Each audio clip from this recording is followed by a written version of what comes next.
Hi, it's Greg again, and I'm here with the boys back for another movie. I don't want to call it review anymore because I don't think it's an actual review, so we're gonna change it into movies that I watched that I may or may not recommend to you instead. Yeah, I have no idea yet, but we'll work on it. We'll work on it. So, today's movie is a little something similar to something we recently played, and that is Resident Evil Village. And if you haven't seen any of the gameplay or any of the Let's Plays out there, well, it'd be nice if you check out the one I've been posting. But anyway, after finishing Resident Evil Village, I ended up craving for more of the supernatural genre. Witches, werewolves, vampires, and maybe huntsmen or something. So my immediate thought reminded me of a movie in 2004 called Van Helsing. This movie scared the crap out of me when I was a kid, but I ended up liking it for all I remember. And since I haven't watched it in a long time, plus the boys here haven't seen the movie as well, I decided to, just rewatch it. And yeah, I kinda still like it. I mean, there's a few reasons not to like it, but it's actually still very interesting. In fact, I actually thought that back then, the person who played Van Helsing was an actor who just looked like Hugh Jack. I only realized after watching it that it was actually Hugh Jackman who played Van Helsing. And it was also surprising and kind of ironic that it was Kate Beckinsale who played the other vampire slaying lady. Because, she's also in Underworld, right? Where she does practically the same thing. It was kind of weird. Anyway, this movie, to describe it, this movie's a little wacky. Not gonna lie. It's weird and it has a lot of fun elements to it that we're gonna talk about later. So the story of Van Helsing isn't that complicated. It's straight to the bones, man is good, and fights the spawns of Satan with a power. God and anime on my side! Wait, but he does have the Vatican helping him, so that part is true. It's also the main point of the story, where Van Helsing's job is to, hunt monsters and free them from their curses as recklessly as he can. Since the entire movie, we are shown how bad he is at doing his job. Like, seriously, he's done so much collateral damage to the areas he's gone to, and practically always almost fails. But anyway, his monster hunting job has eventually sent him to Transylvania, where he gets to fight Dracula and Dracula's crying wives, and they're weirdly made little Draculas. He also talked about he's also tasked to save the family of Kate Beckinsale, whose character's name is Anna Valerius, and her brother Velkin Valerius, whom have been fighting Dracula for a very long time, or their family has been fighting Dracula for a very long time. As the story goes, Van Helsing finds out more of the motives behind Dracula's master plan to take over the world. And you know how it goes. They fight each other, one wins, with a little bit of sacrifice here and there. And yeah, like I said, straight to the bones, nothing too complicated. The only thing weird with Dracula's plan is that he needs something. I don't want to get too spoilery, but it's kind of smart and also disgusting how they made his little vampire army, because obviously, they even mentioned it in the movie that he's been stuck with his wives for 400 years, so obviously they'd be doing, little frisky stuff. And but they're dead essentially, so their children are also dead the moment they come out. So they're like in this weird embryo-looking sack thing, and that they need Frankenstein to revive the children.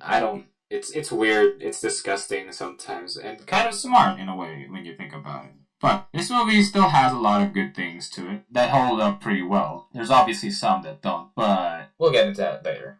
We'll start with the good ones. I like how the movie begins with a flashback showing Dracula and Dr. Frankenstein discussing, Dracula's plans. The entire flashback was given this black and white filter that was very reminiscent of old monster films. They also have an angry mob and with torches and pitchforks. That was a very nice touch to the whole. And the flashback kind of follows the actual story of Dr. Frankenstein, but with the obvious change of Dr. Frankenstein's monster being more involved with the plot of the movie later on. It was actually very creative how they made the entire intro sequence.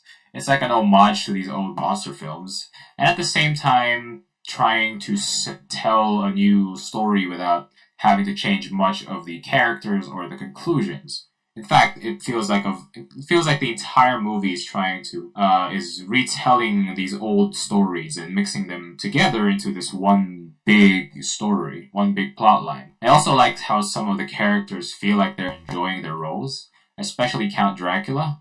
Every time this dude was in the scene, he was pretty much nailing it in a very campy way. The way he pronounces some of the words in his Transylvanian accent, which I'm not sure is accurate, but his accent always makes him sound so obnoxious every time. Blah, blah, blah. It's not annoying, honestly. It's kind of fun when you hear him talking like that every now and then. Mind you, the writing isn't that good too, so there are a lot of awkward lines and with almost everybody, actually. But I think it's more special with the relationship of Anna Valerius and Van Helsing. Their dialogue sometimes feels a little too off and a little too cheesy sometimes, and very awkward. And they kind of don't work well together as a couple. It just feels a little out of nowhere sometimes, especially when they decided to suck each other's faces off before the climactic battle. It's like, you just met, dude. You even drugged her and used her as bait for the werewolf. Like, what the f***, Van Helsing? I also hate that it's that old thing for movies, right? When they have these main leads, a female and a male lead, always falling for each other, even though it's not really necessary for the film. It's like they just need a couple, and it doesn't really benefit the movie at all. It's like they could have the movie without them hooking up, and it still goes well, right? I don't know. Anyway. Another favorite character of mine is Faramir, or I mean Carl. His name is Carl, apparently. Just Carl. He's the priest that helps balance out Van Helsing's somewhat dull characteristics and very growly characteristics. Carl is this awkwardly and goofy character that, brings a lighter mood to the whole dynamic of him and Van Helsing. I like this guy, to be honest. He's honest to himself, he knows what he wants, and he's a very handy companion compared to another character.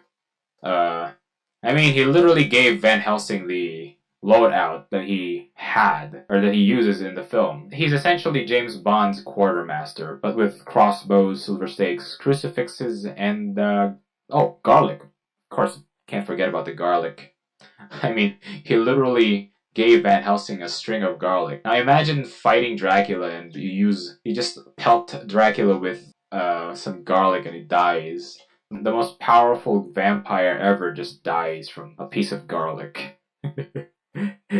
Anyway, needless to say, Carl is a great character. I need more of prior Carl's misadventures or something. Maybe they'll do that in the sequel. I don't know. I hope they don't make a sequel. This movie doesn't need a sequel. Another thing that I think is still good is the special effects, surprisingly. Now I'm saying this, I'm not saying that these are the best special effects ever. There are obviously some parts that don't look good at all, like how the vampires actually look bad when they transform into vampires. They could have actually just made them look they could have made them look like these fully transformed anthropomorphic vampires instead of the hybrid look that they went for. Yeah, because the vampire ladies and even Dracula still have their hair when they transform, and it does not look good. Imagine this vampire lady with the red hair, and she's in her full, costume vampire, but she still has her red frickin' hair just there, and it's very distracting. It's not good. And I definitely think it would have been better if they went for the horrific vampire demon-looking effect whenever they, transform. Imagine the vampire ladies just slowly sneaking up to the villagers and out of nowhere start killing people and then slowly transform into the demonic-looking vampire things. I don't know. That's actually a very missed opportunity. So it's so funny that, they had to put a scene where the vampire ladies just literally lifted this giant this cow and threw it into a barn. It felt so out of nowhere. Anyway, the special effects are good when it works. Like the fight between Van Helsing and the Incredible Hulk during the first fight that we see Van Helsing in. Actually, it's the closest thing we have to like a Wolverine versus the Hulk in a movie, right? Because you know it's Hugh Jackman, he's the Wolverine, and the monster he fought was literally the Hulk. You'll get what I mean. Oh yeah, I also love the how the movie concludes with two CGI monsters fighting each other. It looks so bad, honestly, but I don't know. It was entertaining at least, right? It was just so violent and so fun, and I don't know. I'm a sucker for that kind of dumb stuff. Anyway, I think that summarizes the stuff I like about this movie. So let's move on to the bad stuff, I guess. As I mentioned earlier, the writing for some of the characters were kind of bad, and the movie suffers a lot from plot convenience. Like how in the first fight with Van Helsing and the vampire ladies, two of them managed to corner Anna Valerius, right? While one was one was fighting Van Helsing. Now the two ladies had the opportunity to kill Anna at any moment, but no, they decided to take their time. Like seriously, they took their incredibly long time just to taunt Anna, and they were so close to biting her neck off. But no, it was convenient that at the moment they were gonna bite her, Van Helsing killed one of their sisters. And you know what the two ladies did? They just decided to go away, just fly away without doing anything to Anna. They literally just flew. They could have killed Anna right then and there, but no, she's still needed in the plot for some reason. So, you know, they failed their jobs because they're idiots. I don't know. There's also this part where Faramir just stumbles upon the secret lever after waking up from his conquering of one of the villagers. Yeah, he just literally he gets flustered and he puts his hand somewhere and then, oh, magic window that appears or something. There's also this part where Van Helsing and Anna conveniently stumble upon Frankenstein's monster while they were running away from Dracula. They decided to stop in the shed, or what apparently was the broken down windmill that Dr. Frankenstein's monster fled to. And then they fell down, just so conveniently as well. I'm nitpicking, of course, I'm sorry, but, you know, stuff like this is kind of what makes this movie feel a little too dumb and too, you know, eh. But then again, this movie is a movie that you don't have to take too seriously, right? Which is a good thing. Don't have to stress about this wacky-ass movie. I think that's the only thing that bothers me, honestly. I still really do like this movie. Well, anyway, that's my take on 2004's Van Helsing. Overall, it's still a pretty fun movie that I definitely recommend. It's not too complicated, and it's enjoyable when you watch it with your friends, you know, have a good laugh here and there. And, yeah, that's pretty much it. And if you enjoyed hearing me ramble about movies from the past, leave a like. Maybe even consider subscribing as well for a whole lot more rambling. If you got a movie to recommend, leave it in the comments below. We've been V, Red, and Greg. And as always, thank you for watching. See you next time. Bye-bye!